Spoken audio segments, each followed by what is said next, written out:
இன்றைக்கி நம்ம வீட்டில் என்ன சமையல்ன்றதை பார்த்துடலாமா?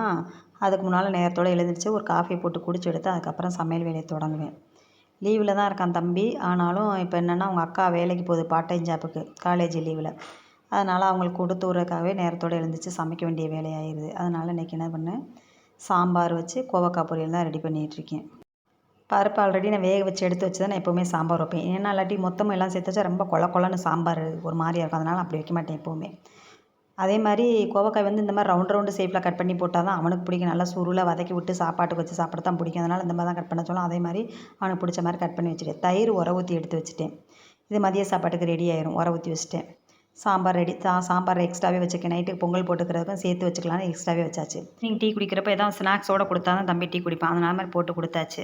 அம்மா அப்போ நைட்டு நாங்கள் சாமி பார்க்க போனோம். அம்மா மீனாட்சி அம்மன் கோயில் சித்திரை திருவிழா நடக்கிறதுனால சாமி வீதி உலாவி வருவாங்க. நைட் நான் டெய்லி பார்க்க போயிடுவேன். இந்த வீடியோ பிடிச்சதும் லைக் கொடுங்க. வீடியோ பார்க்குறவங்க நன்றி.